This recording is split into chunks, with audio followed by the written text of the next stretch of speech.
گروہ وہ جو یہ کرتوت کر رہا تھا، دوسرا گروہ وہ جو انہیں سمجھا رہا تھا، اور تیسرا گروہ وہ جو مایوس ہو گیا تھا ان کی اصلاح سے.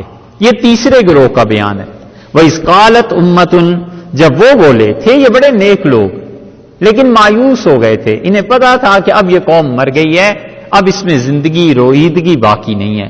انہوں نے کہا لِمَ تَعِظُونَ قَوْمًا اللَّهُ مُهْلِكَهُمْ، تم کیوں اس قوم کو نصیحت کرتے ہو جس قوم نے اب تباہ ہو کر ہی رہنا ہے.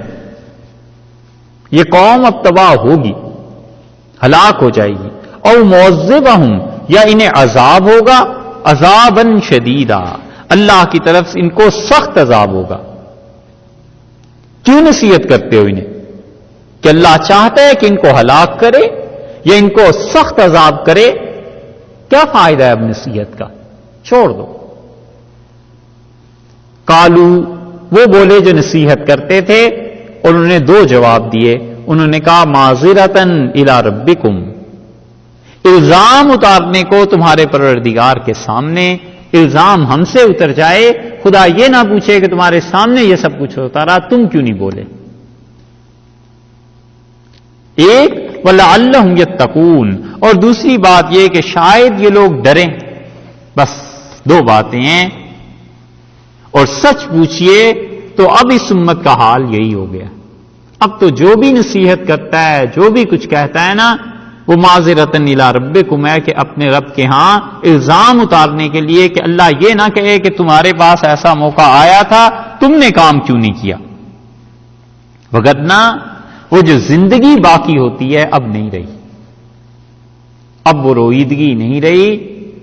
اور اس لاش سے جو چمٹے ہوئے ہیں نا کہ کسی طرح اس میں زندگی پڑ جائے، اب دور دور تک کوئی آثار نہیں ہے کہ وہ مسلمان جو اسلامی ممالک میں بستے ہیں اب یہاں سے اسلام اٹھے. ہمیں تو کچھ پتا نہیں، اللہ ہی جانتا ہے. چھوٹا منہ بڑی بات ہے، مگر کوئی امید نہیں رہی. اب لے دے کے امید ان نسلوں سے ہی ہے جو یہاں پہ یورپ میں، امریکہ میں، یہاں پہ جو مسلمان بچے ہیں، کسی طرح انہیں سنبھال لیں، اسلام یہاں سے اٹھ سکتا ہے. یہ چھوٹا منہ بڑی بات. اور یا پھر امید کا اس سے بڑا سہارا یہ ہے کہ یہ گورے، یہ کافر کہیں مسلمان ہو جائیں. آدھا کام ہوا ہوا ہے اور آدھا کام باقی ہے. کہیں 10-20 ہزار آدمی مسلمان ہو جائیں، دنیا میں فرق پڑ جائے. وگرنہ جو اسلام اور جو چیزیں رہ گئی ہیں ہمارے ہاں معاشی نہیں ہے، جمہوری نظام آ گئے. اور جمہوریت جب تک ایک ایک آدمی اپنی ووٹ کا خود احساس نہ کرے کہ اس کا وزن کتنا ہے، کیسے تبدیلی آ جائے گی پھر؟ وہ تو پیسے کی خاطر ووٹ دے دے گا بیچارہ. اسے تو کوئی بھی اسمبلی کا کوئی بھی آدمی آ کے خرید لے گا، کہے گا ووٹ مجھے دینی ہے، نہیں دو گے تو یہ ہو جائے گا. وہ بیچارہ مجبور ہے. یا پھر بادشاہت ہے، اور بادشاہ اس بادشاہت کو قائم رکھنے کے لیے اپنے عوام کو ڈھیل دیتا ہے. اور مذہب کا وہ حصہ جو حقیقتاً انقلاب پیدا کرتا ہے امتوں میں، وہ کبھی بھی نہ اپنی قوم کو سنانے دیتے ہیں نہ اس پہ عمل کرنے دیتے ہیں. کیونکہ اگر وہ چیزیں آ جائیں تو بادشاہت کس دن کے لیے پھر قائم رہے. اور جو دین لے کر آئے ہیں بر صغیر سے یا کہیں سے بھی، عرب یا پاکستانی، ہندوستانی، جو بھی، وہ دین کا اتنا ہی شعبہ ہے نا جتنا وہ دین لے کے آئے ہیں. تو یہ جو اگلی نسل تک دین ٹرانسفر ہوگا وہ کتنا ہوگا؟ اس لیے بھائی ان نسلوں کو سنبھالو، ان پر محنت کرو، کسی طرح یہ دین کو پڑھ جائیں. انہیں سکھائیے اس چیز کو کہ تم نے مسجد کی امامت کرنی ہے، تم نے مؤذن بننا ہے، تم نے حدیث پڑھانی ہے، تم نے تفسیر پڑھانی ہے. یہاں کی امامت وہ چیز نہیں ہے جو وہاں کی امامت ہے. یہاں بہت وسیع میدان ہے آگے کام کرنے کے. کافر ڈھونڈتے پھرتے ہیں کہ کوئی ملے اور اسلام کی بات اس سے پوچھیں. کئی لوگوں کو ہم نے دیکھا پلین میں، جہاز میں، تو کئی مرتبہ اتفاق ہوا کہ کوئی کافر آ کے بیٹھا، اس نے حلیہ دیکھا اور کہا تم مسلمان ہو؟ ہاں. اس نے بائبل دے دی کہ آپ اس سے پڑھیے. کسی نے کہا ہم نے جس چیز کو خواب میں دیکھا تھا وہ یہ کہتے تھے. کسی نے کہا اچھا آپ کی شریعت میں یہ کیا مسئلہ ہے؟ اسلام کو جو دعوت ہونی چاہیے تھی غیر مسلموں میں اور جس رنگ ڈھنگ سے ہونی چاہیے تھی، جس لیول پہ آ کے بات کرنی چاہیے تھی، وہ لوگ نہیں ہیں۔ اس لیے بھائی ان بچوں کو پڑھائیے، یہ دین پڑھ جائیں، یہ دین سمجھ جائیں، پورا مستقبل انہی کا ہے۔ ہمارے ہاں تو معاشرتی حالات ہی نہیں بدلے، جھوٹی قسمیں، قتل، طلاق، روز کے دنگا فساد، ایک حکومت آئے ایک جائے۔ کب یہ حالات دنیا کے بدلیں گے اور کب اسلام کا پیغام پھیلے گا؟ اس لیے بڑے بڑے لوگوں نے اپنی زندگیاں کھپا دیں اور کوئی پوچھنے والا نہیں رہا۔ یہ ان ممالک میں پھر کچھ امید نظر آتی ہے، لیکن یہاں غفلت ہوگی تو پھر یہ وہی قصہ دہرانا ہے جو ہندوستان میں اور اسپین میں ہے۔ وہ دو واقعات سے سبق سیکھ لے اور یہاں پر ان سے سبق سیکھ کے ان کو قرآن سکھاؤ، حدیث بتانی چاہیے، قرآن بتانا چاہیے، پڑھانا چاہیے۔ ان مسجدوں میں بڑی عمر کے لوگ نظر آتے ہیں، ایک گروہ، دوسرے نظر آتے ہیں بچے، اور تیسرے وہ جو 30 35 40 برس کے ہندوستان پاکستان سے آ گئے یا عرب آ گئے۔ یہ درمیان والی جو نسلیں ہیں 15 سال کی، 17 سال کے، 20 سال کے لڑکے، یہ کہاں گئے؟ خود ہم سے بیان کیا اس مرتبہ رمضان میں ایک لڑکے نے، اور وہ رمضان کی آخری راتوں میں 27ویں تھی شاید، بچہ ملا، اس نے کہا ملنا چاہتا ہوں، آئے تو اس نے کہا کہ میں بیٹھا رہا مگر مجھے تمہاری تقریر نہیں سمجھ آئی، اور اس نے کہا مسجد جاتا ہوں کمیونیکیشن نہیں ہے، میں کس سے جا کے دین کی باتیں پوچھوں؟ اور ایسے ایسے سوالات پوچھے، ہم حیران تھے کہ یہ بچہ کس لیول پہ سوچتا ہے۔ اس کی عمر دیکھو 17 18 برس کی، اور پوچھتا یہ ہے کہ حضرت موسیٰ علیہ السلام اور رسول اللہ صلی اللہ علیہ وسلم کی نبوت میں فرق کیا تھا، معجزات کے اعتبار سے کیا فرق تھا۔ تو جو بات ہو سکتی تھی کہ یہ حالات ہیں یہاں، اس لیے لوگ جو اس میں بیٹھے ہوئے ہیں نا کہ دین اب وہاں کہیں سے اٹھے گا، وہاں تو ظلم ہے، عدل نہیں ہے، امن نہیں ہے، اور جن معاشروں میں بھی بنیادی چیز امن ہے نہیں ہوتا، وہاں کام کرنے کے حالات ہی نہیں ہوتے، حالات ہی سازگار نہیں ہوتے۔ ہمارے ملک میں پچھلے 10 سال میں 15 سال میں اتنے بڑے بڑے علماء قتل ہو گئے کہ ان جیسا ایک آدمی پیدا کرنا اب دشوار ہے، نہیں ملتے۔ اور جو چند ایک ہیں وہ بھی جان چھپائے بیچارے بعض اوقات پھرتے ہیں، غیر ضروری طور پر نہیں ملتے کہ پتہ نہیں یہ بھی کام اب کیا ہو جائے گا اور کیا نہیں ہوگا۔ یہ حالات، جو بھی کام کرتا ہے معذرتاً الی ربکم، وہ کہتا ہے تمہارے پروردگار کے سامنے بس الزام اتارنے کو کہ اللہ یہ نہ پوچھے کہیں کہ تم نے کام کیوں نہیں کیا۔ اور سوچنا یہاں والوں کو چاہیے کہ اللہ جب ان سے پوچھے گا تو یہ کیا کہیں گے، یہ کیسے کہیں گے ہم نے الزام اتارا ہے۔ وَلَعَلَّهُمْ يَتَّقُونَ، شاید کہ یہ متقی ہوں، شاید کہ بچ جائیں۔ فَلَمَّا نَسُوا، اور جب انہوں نے بھلا دیا، مطلب یہ ہے کہ جب چھوڑ دیا اور ہفتے کے دن پہ مسلسل اصرار کرتے رہے۔ اب 2 جماعتیں ہو گئی نا، ایک نے کہا کہ تم انہیں کیوں سمجھاتے ہو، دوسروں نے کہا بھئی 2 وجہ سے، اب آئی تیسری کی باری۔ فَلَمَّا نَسُوا مَا ذُكِّرُوا بِهِ، اور جو انہیں نصیحت کی گئی تھی جب انہوں نے اس پہ عمل چھوڑ دیا اور ہفتے کے دن شکار کرتے رہے، یہ گزر چکی پہلے پارے میں۔ أَنجَيْنَا الَّذِينَ، ہم نے بچا لیا ان لوگوں کو، يَنْهَوْنَ عَنِ السُّوءِ، جو اس برائی سے منع کرتے تھے۔ بس تیسرا گروہ کہاں گیا؟ اللہ نے کوئی ذکر نہیں کیا اس کا، وہ مایوس ہو گئے تھے۔ اس لیے جب نصیحت کے مؤثر ہونے کی امید نہ رہے تو پھر نصیحت کرنا واجب بھی نہیں رہتی۔ جب پتا ہو کہ انہوں نے سننا تو ہے نہیں، پھر کون روز روز مغز ماری کرے؟ بس سمجھا دیا آرام سے کہ یہ کام ہے، یہ کام نہیں ہے، سمجھتے ہیں سمجھیں، نہیں سمجھتا تو آدمی اپنے وقت کو اور کسی اللہ کے ساتھ تعلق میں لگائے۔ اللہ نے فرمایا نجات انہیں ملی جو اپنی قوم کو برائی سے بچاتے رہے۔ وَأَخَذْنَا الَّذِينَ، اسی پہ مفسرین نے کہا ہے کہ امید ہے وہ جو گروہ مایوس ہو کے کہہ رہا تھا انہیں بھی نجات مل گئی ہوگی، کیونکہ انہوں نے بھی نصیحت کی ہوگی، اس کے نتیجے میں ہی تو مایوسی آئی ہوگی کہ رنگ ڈنگ یا حالات دیکھ کے انہوں نے اندازہ کر لیا ہوگا کہ اب یہ نہیں مانتے۔ وَأَخَذْنَا الَّذِينَ ظَلَمُوا، اور ہم نے پکڑا ان لوگوں کو جو ظلم کر رہے تھے بعذاب بئیس، برے عذاب میں، بما کانوا یفسقون، اس لیے کہ یہ بے حکمی کرتے تھے. یہ سب گزر چکا ہے پہلے. فلما عتوا، اور جب انہوں نے بڑھنے لگے، عتوا سر اٹھانے لگے، بڑھنے لگے، عما نہوا عنہ، جس کام سے ہم نے انہیں منع کیا تھا، ہفتے کے دن شکار کرنے سے مچھلی کا، ہفتے کے دن خدا کی عبادت کرنے پر، اور وہ اس کو ترک کر دیا اور اس کے علاوہ کام کرتے رہے. قلنا لہم، ہم نے کہا کونوا قردۃ خاسئین، تم بندر بن جاؤ دھتکارے ہوئے، جو خدا کی رحمت سے دور کر دیے گئے، پھٹکار پڑی جن پر، یہ ہے تمہاری سزا. یہ ہم نے ان کے ساتھ کیا. وَإِذْ تَعَذَّنَ رَبُّكَ، اور جب تیرے پروردگار نے تعزنا، وہ وقت یاد کیجئے کہ تعزنا خبر دے دی. یہ ایک نئی بات آئی. جب تیرے پروردگار نے، آپ کے رب نے خبر دے دی ان کو، بنی اسرائیل کو، یہودیوں کو، لَيَبْعَثَنَّ عَلَيْهِمْ، کہ ہم ان پر مسلط رکھیں گے، اللہ کھڑا رکھے گا، اللہ ہر وقت مسلط کیے رکھے گا، علیہم ان پر، الی یوم القیامہ، قیامت کے دن تک ان کے ساتھ یہ ہوگا، وہ آدمی من یسومہم سوء العذاب، جو ان یہودیوں کو شدید دکھ کی مار دیا کرے گا. یہ اس نافرمانی کا نتیجہ ہے.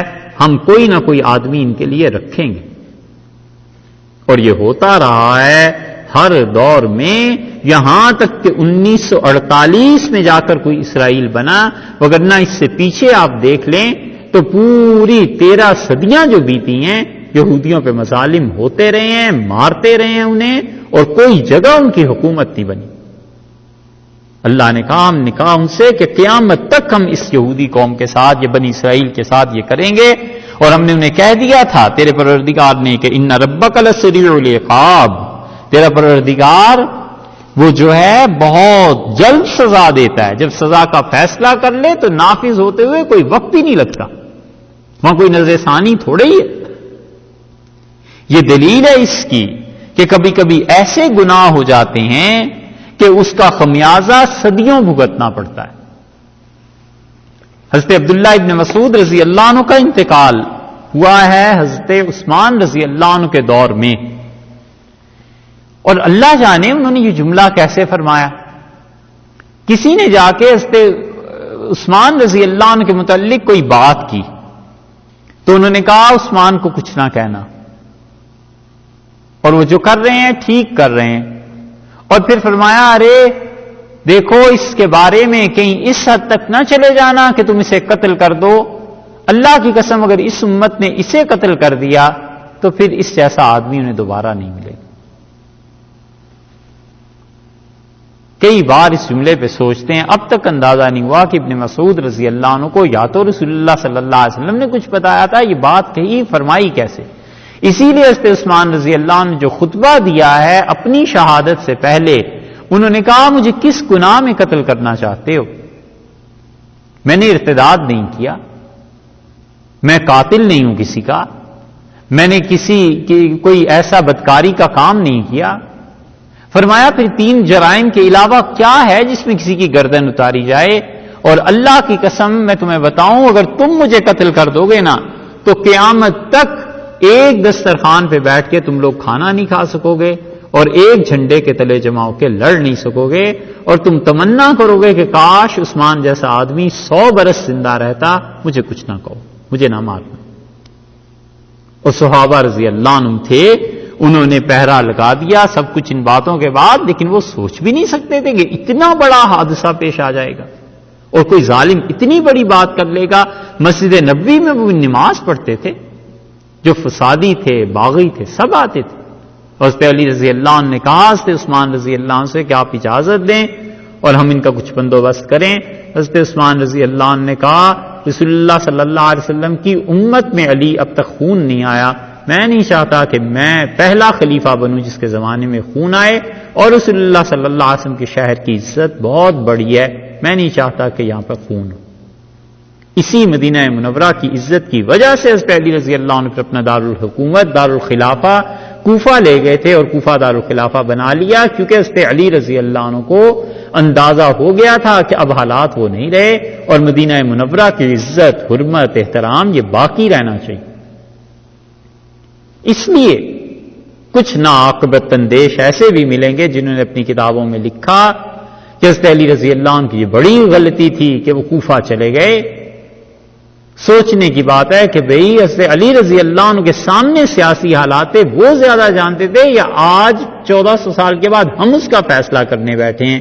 اور پھر اس نازک دل میں جو رسول اللہ صلی اللہ علیہ وسلم کا ادب احترام ہوگا وہ لوگ سمجھ ہی نہیں سکتے جو آج کی جھوٹی سیاست کو ہر چیز سمجھتے ہیں. انہیں کیا معلوم وہ جذبات اور تعلقات کیا تھے. یہ چیز اللہ نے اس امت کو بھی کی. اللہ نے کہا یہودیوں سے یا ان سے کہ ہم قیامت تک، یا تو یہ آیت ہے، دو مفسرین نے اس کی تفسیریں کی ہیں، یا تو یہ آیت ہے عام بنی اسرائیل کے متعلق کہ اب تم پر قیامت تک کوئی نہ کوئی رہے گا جو تمہیں مارتا رہے گا. اور آخری مظاہرہ اس کا ہٹلر کے دور میں ہوا.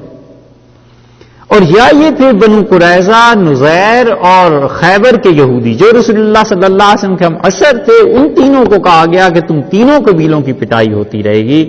لیکن زیادہ لوگ مفسرین پہلی طرف گئے ہیں کہ یعنی عمومی طور پہ کہا بنی اسرائیل سے کہ یہ ہوگا ان ربک لسریع العقاب، تمہارا پروردگار بہت جلد عذاب اپنا بھیجنے والا ہے، وہ نافذ کر دیتا ہے اپنے فیصلے کو، سزا دیتا ہے جلدی. وَإِنَّهُ لَغَفُورٌ الرحیم، اور وہ بخشتا بھی ہے، مہربان بھی ہے. 13 صدیوں کا مسلسل عذاب آیا ہے. اور یہ جو اللہ تعالی کی مغفرت اور رحمت کی بات ہے نا، یا تو پھر اس کا ظہور اب ہوا ہے کہ ان کو اجازت مل گئی حکومت بنانے کی، اور یا یہ پھر ایک اور عذاب آنا ہے کہ ان سب کو چن چن کر ایک جگہ پر جمع کر دیا جائے اور پھر سیدنا مسیح علیہ الصلوۃ والسلام آئیں اور اس قوم کا صفایا ہو جائے. یہ وقت بتائے گا کہ اللہ کی مغفرت اور رحمت کا فیصلہ ہے یا خدا تعالی کی ایک اور ایسی اسکیم چلی ہے جو شاید اگلی صدی میں جا کے پوری ہو جائے یا اس صدی کے آخر پہ شاید پوری ہو جائے. وَقَطَّعْنَاهُمْ، اور ہم نے انہیں ٹکڑے کر دیا، فِي الْأَرْضِ، زمین میں، امما، ٹکڑے ٹکڑے ہو گئے سارے. کئی حکومت ان کی نہیں بنی، کچھ یہاں کچھ وہاں، کچھ پولینڈ میں، ہالینڈ میں، اسپین میں، دنیا بھر میں یہودی پھیل گئے نا ہر جگہ پہ. اللہ نے فرمایا جب انہوں نے ہماری نافرمانیاں کی ہم نے بھی انہیں ٹکڑے ٹکڑے کر دیا. منہم الصالحون، ان میں لوگ اچھے بھی ہیں، ومنہم دون ذالک، اور ان میں ایسے بھی ہیں جو نیک نہیں ہیں اور طرح کے ہیں. رسول اللہ صلی اللہ علیہ وسلم نے اس امت کے متعلق بھی بتایا تھا. آپ نے فرمایا تھا جب تم خدا کی نافرمانی پہ کمر باندھ لو گے تو تمہارے اچھے لوگ تمہارے لیے دعا کریں گے اللہ سے، اور اللہ کہے گا تم اپنی ذات کے متعلق مانگو، ہم دینے کو تیار ہیں، لیکن تم جن لوگوں کی بات کر رہے ہو ان کے بارے میں تمہاری دعا قبول نہیں کی جائے گی. وَبَلَوْنَاهُمْ بِالْحَسَنَاتِ وَالسَّيِّئَاتِ، اور ہم نے ان کو آزمایا ان کی خوبیوں میں بھی اور برائیوں میں بھی. مختصر سی بات وہی ہے کہ خوبیوں میں اللہ کی آزمائش ہوتی ہے جب اللہ کے انعامات کھل جائیں اور بندہ غفلت میں پڑ جائے. کبھی بھی انعام کے کھلنے پہ اللہ کی طرف سے غفلت میں نہ پڑے، شکر کرے. اور سیئات سختی میں آزمایا، سختی میں آزمائش یہ ہو جاتی ہے کہ سختی آئے، سخت حالات آ جائیں اور انسان اللہ سے مایوس ہو اور کفر بکنے لگے علیہ باللہ. جب سخت حالات آ جائیں تو صبر کرے، رجوع کرے، توبہ کرے، اللہ کی طرف لوٹ جائے، پلٹ جائے.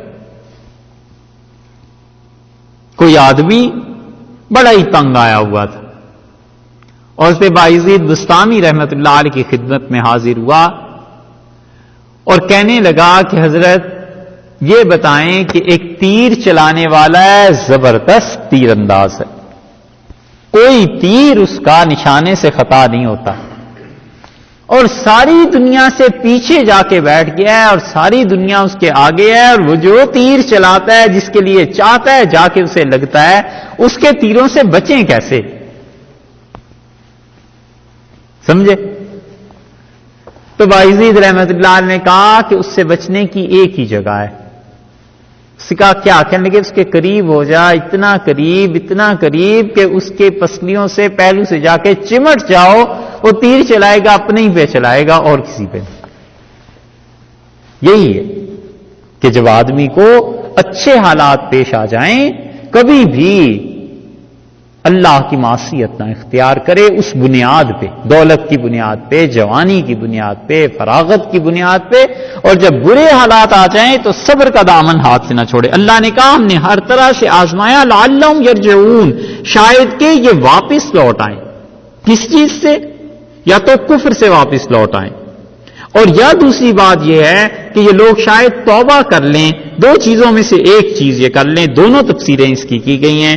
فخلف من بعدہم خلف، اور ان کے بعد ان کے جانشین آئے نالائق۔ یہ خلف جو ہے نا، خلف عربی میں کہتے ہیں نالائق جانشین، اور خلف لام پر زبر جب آ جائے تو اس کا مطلب ہے قابل۔ اردو میں کہیں کہیں لکھا ہوتا ہے کہ خلف الرشید،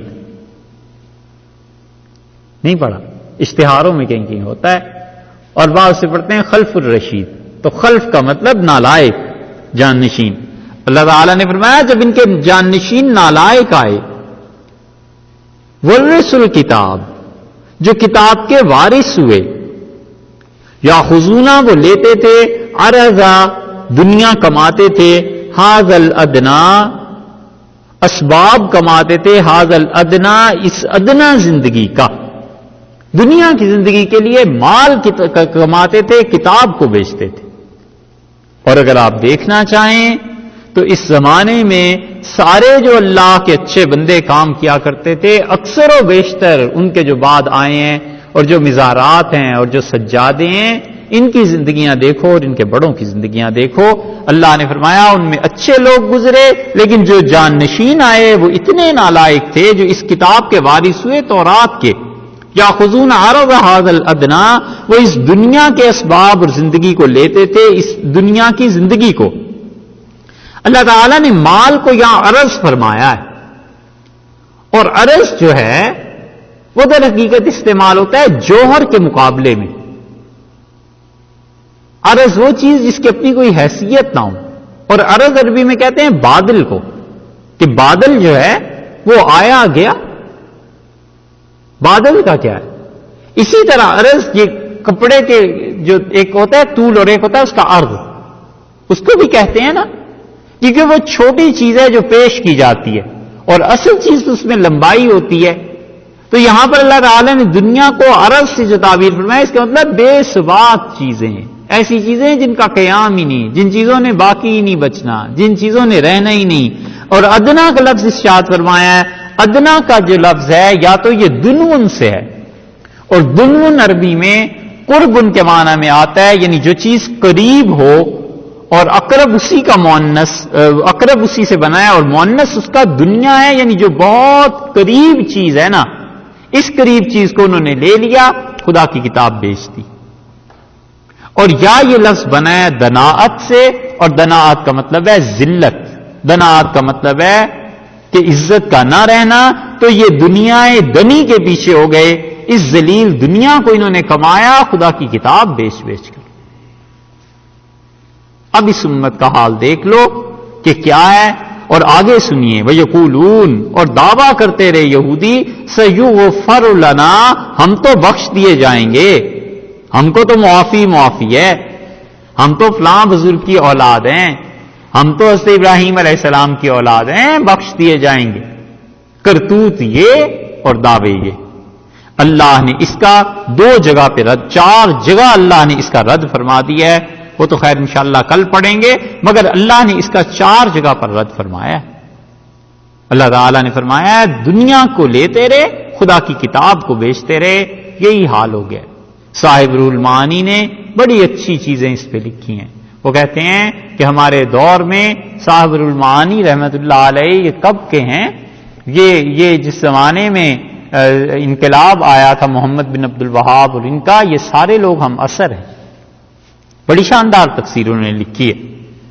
سید شہاب آلوسی رحمت اللہ علیہ نے عراق کے بغداد کے مفتی تھے، ان کا ہمارے زمانے میں اس چیز کو دیکھنا ہو تو ان صوفیوں کو دیکھو، حرام کھاتے ہیں، خدا کی نافرمانی کرتے ہیں اور کہتے ہیں کہ ذکر کا ایک طریقہ نفی اسبات ہے، بس وہ کر لیں گے تو نفی اسبات کے ذریعے یہ ساری حرام چیزوں کے اثرات زائل ہو جائیں گے، اللہ کا قرب نصیب ہو جائے گا۔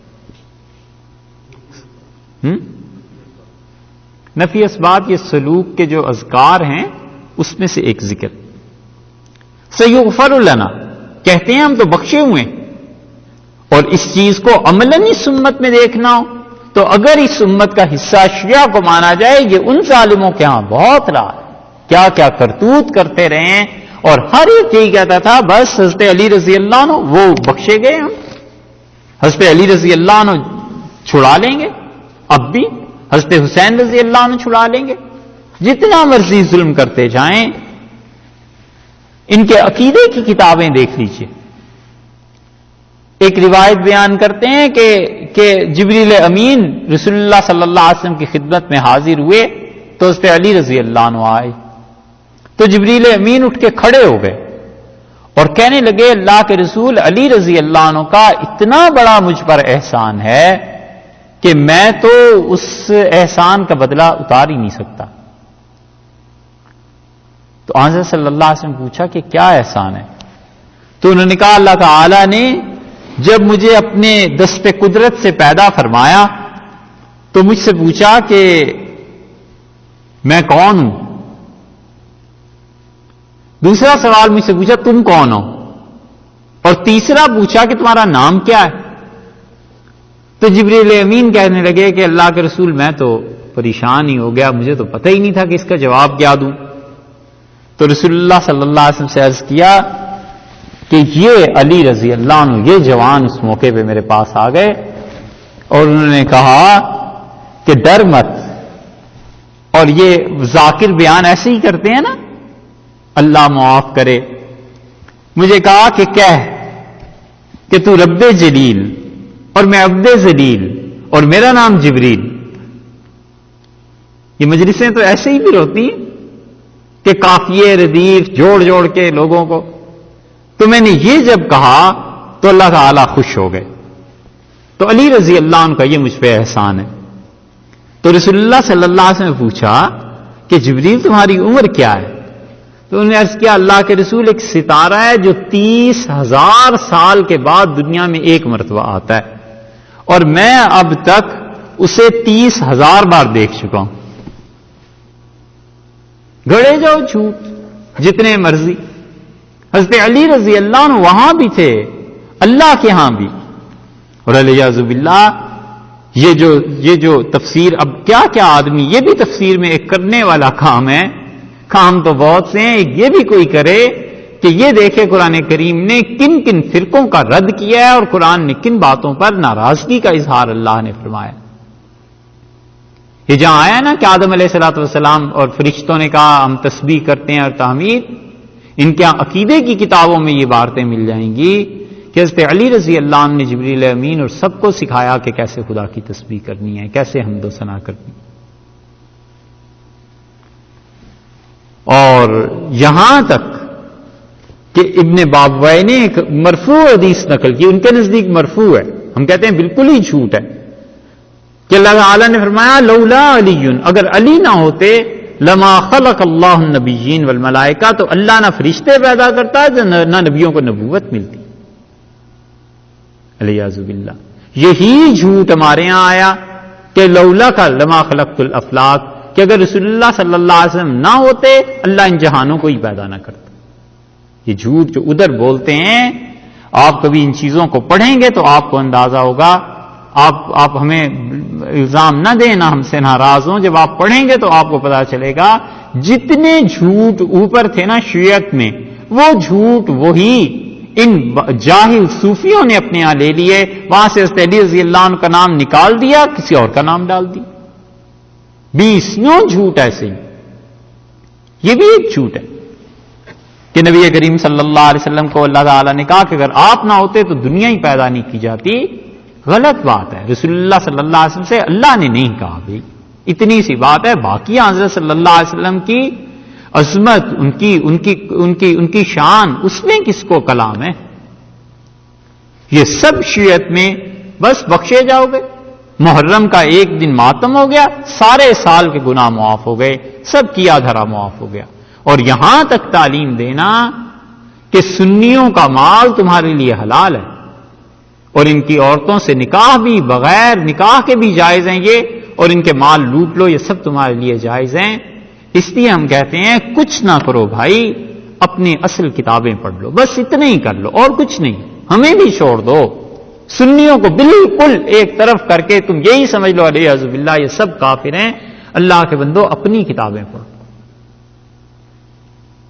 پانی پانی کر گئی مجھ کو کلندر کی یہ بات، تو اگر میرا نہیں بنتا نہ بن، اپنا تو بن، اپنی کتابیں پڑھ لو یار۔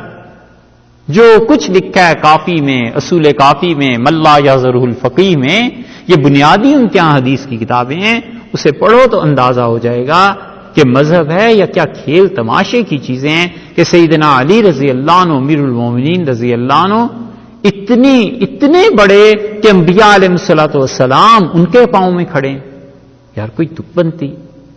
نبوت اور رسالت یہ سب علیہ باللہ اس گھر کی باندیاں تھیں، خادمائیں تھیں، حتیٰ کہ جبریل امین کو بھول ہو جاتی تھی اور اللہ بھی بھول گیا بعض مرتبہ۔ تو اب کرنا کیا ہے آگے؟ اس سے بھی کوئی بڑا مقام ہے، اور یہ سب لکھا ہوا ہے کتابوں میں، پڑھتے نہیں نا۔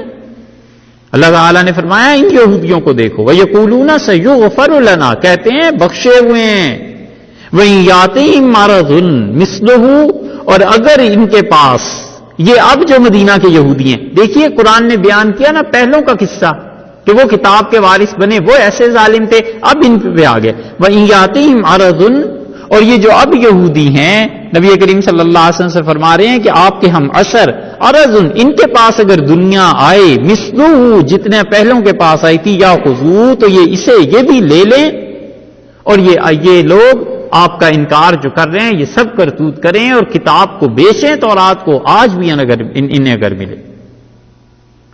یہ جملہ اللہ کو اتنا گراں گزرا ہے کہ ہم بخشے جائیں گے، ہم بخشے ہوئے ہیں، کون کہہ سکتا ہے؟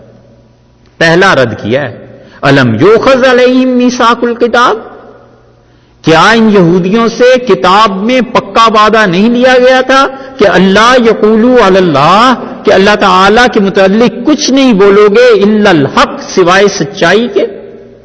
کیا ان یہودیوں سے یہ وعدہ نہیں لیا گیا تھا کہ اللہ کے بارے میں ہمیشہ سچ بولنا؟ وَدَرَسُوا مَا فِيهِ، اور پڑھا انہوں نے جو کچھ لکھا ہوا ہے تورات میں، انہوں نے پڑھا بھی ہے، جان بوجھ کر جھوٹ بولتے ہیں۔ اللہ نے کہاں کہا ہے کہ تم بخشے ہوئے ہو؟ اللہ تعالیٰ نے یہ کیا کہاں فرمایا ہے؟ یہ درسوا ما فی کا مطلب یہ ہے کہ انہوں نے پڑھا ہوا ہے، یہ جانتے ہیں، جان بوجھ کر جھوٹ بول رہے ہیں۔ وَالدَّارُ الْآخِرَةُ، اور آخرت کا گھر، خَيْرٌ لِّلَّذِينَ يَتَّقُونَ، بہت اچھا ہے ان لوگوں کے لیے جو متقی ہیں۔ افلا تعقلون، کیا انہیں بوجھ نہیں، کہ انہیں سمجھ نہیں آتی کہ رشوت لے کر غلط مسئلے بتاتے تھے اور پھر امید بھی کہ ہم بخشے ہوئے ہیں، اور آج آپ کے معاصرین پھر اسی کام پہ جتے ہوئے ہیں، حاضر ہیں، ان کو پیسے دیں، ان سے غلط فتویٰ لے لیں۔ ایک رد فرمایا ہے والذین یمسکون بالکتاب، اور جن لوگوں نے اللہ کی کتاب کو سختی سے تھام رکھا ہے، وَأَقَامُوا الصَّلَاةَ، اور نماز پڑھتے ہیں، اِنَّا ہم لا نضيع اجر المصلحین، ہرگز ضائع نہیں کریں گے ثواب ان کا جو اصلاح والے۔ دو چیزوں کو اللہ نے جوڑ دیا، فرمایا جنہوں نے کتاب کو مضبوطی سے پکڑ رکھا ہے، یمسکون، امساک، مضبوطی سے پکڑ لینا، رک جانا، تھم جانا، جو کتاب پر ٹھہر گئے ہیں پکی طرح سے اور نماز پڑھتے ہیں۔ اس کا مطلب یہ ہے کہ خدا کی کتاب کو اللہ نے نماز کے ساتھ جوڑ دیا ہے کہ جس کو اللہ کی کتاب کی سمجھ ہے وہ نماز بھی پڑھے گا، اور جو نماز نہیں پڑھتا اللہ کی کتاب اس پہ کھلتی بھی نہیں، کیونکہ پاکیزگی نہیں نہ آتی، اللہ کی طرف سے رحمتیں اور برکتیں نہیں آتی۔ اتنی بڑی چیز ہے یہ نماز کہ اللہ نے فرمایا جو لوگ کتاب کو مضبوطی سے پکڑیں اور نماز پڑھیں گے، ہم ان کے اجر کو ضائع نہیں کریں گے، ہم انہیں اجر دیں گے، ثواب دیں گے، ہم ان سے خوش ہوں گے۔ اور یہ یہودی کتاب کو بیچتے ہیں اور نماز نہیں پڑھتے، اس لیے ہم ان سے ناراض ہیں۔ اس کا مفہوم الٹا ہو گیا نا. اور بعض مفسرین کہتے ہیں کہ یمسکون بالکتاب میں صحیح عقیدہ آ گیا کہ جتنا صحیح عقیدہ کسی انسان کا ہو اس کتاب کے مطابق، قرآن کے مطابق، وہ اقام الصلاۃ اور نماز پڑھے، یعنی عملی زندگی کو بھی درست کرے، ہم کبھی بھی ان کے اجر کو ضائع نہیں کرتے. وَإِذْ نَتَقْنَا الْجَبَلَ، اور جب ہم نے پہاڑ کو اکھیڑا، یہ دوسرا جواب ہے. اچھا یہ کہتے ہیں ہم بخشے ہوئے ہیں. وَإِذْ نَتَقْنَا الْجَبَلَ، اور جب ہم نے پہاڑ کو اکھیڑا. نتقنا جو ہے یہ ماخوذ ہے نتقا سے، اور نتق کہتے ہیں عربی میں کھینچنا، پل کرنا، اٹھانا.